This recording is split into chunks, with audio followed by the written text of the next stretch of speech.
রাজশাহী বিশ্ববিদ্যালয়ে যে ঘটনা ঘটেছে তার বিপক্ষে হয়তো ছাত্র শিবিরের একজন ঢাকা বিশ্ববিদ্যালয়ের দায়িত্বপ্রাপ্ত তিনি একটি মতামত দিচ্ছেন, ঢাকা বিশ্ববিদ্যালয়ের ছাত্র দলের একজন দায়িত্বপ্রাপ্ত কমেন্টে গিয়ে আরেক ধরনের কমেন্ট করছেন। তো সেখান থেকে যে ঢাকা বিশ্ববিদ্যালয় উত্তপ্ত হবে না, ঢাকা বিশ্ববিদ্যালয়ের নির্বাচন বানচাল হবে না, এরকম তো কোনো নিশ্চয়তা আমরা পাচ্ছি না, কারণ প্রশাসন তো নির্বিকার। এখন পর্যন্ত কারো বিরুদ্ধে ব্যবস্থা নেওয়ার তাদের সক্ষমতা নেই এবং এটা প্রমাণিত সত্য। বারবার অভিযোগ করলেও কিছু আসছে না। চট্টগ্রামের যে কোনো ঘটনাকে তুচ্ছ করে দেখা উচিত নয়, বরঞ্চ বেশি গুরুত্ব দেওয়া উচিত। গতকাল রাতে ঘটনা ঘটেছে, কিন্তু মেইন স্ট্রিম মিডিয়াতে আমরা প্রকৃত ঘটনা আমরা কিছু শুনতে পাইনি। তুচ্ছ ঘটনা হোক বা অনেক বড় কোনো ঘটনা হোক, সেটা অনুসন্ধান করে সেখানে কারা দোষী তাদের শাস্তি নিশ্চিত করা এবং যারা আহত হয়েছে বা ঝুঁকিতে রয়েছে তাদেরকে ঝুঁকি মুক্ত করা, এটি যে রাষ্ট্রের দায়িত্ব।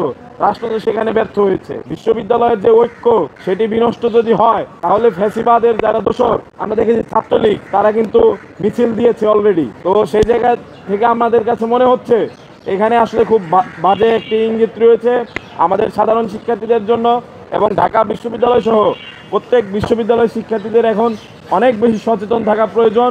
খুব বেশি রিঅ্যাক্টিভ যদি কেউ হয়ে যায়, তাহলে কিন্তু দিন শেষে আমাদের ছাত্র সংসদ নির্বাচন এটি হুমকির মুখে পড়বে। উপদেষ্টা, আইন উপদেষ্টা, তিনি ফেসবুকে পোস্ট দিয়ে নিন্দা জানাচ্ছেন। তো নিন্দা যদি তিনি জানান, তাহলে কাজ করার দায়িত্ব কার? ইমপ্লিমেন্ট করার দায়িত্ব কার?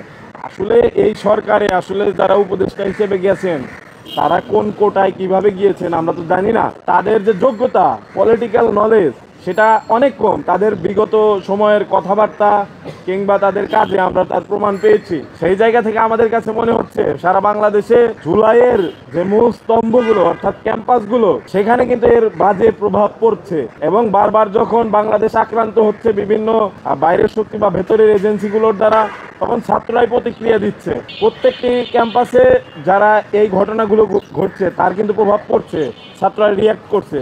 যদি বড় ধরনের রিয়াকশন এখানে হয়ে যায়, তাহলে আর ডাকসুর পরিবেশ থাকবে না। সবকিছু মিলে আমরা সব বিষয় নিয়ে কনসার্ন, একেবারে ছাত্র রাজনীতি থেকে শুরু করে জাতীয় রাজনীতি এবং আন্তর্জাতিক রাজনীতি সবগুলো নিয়ে কনসার্ন।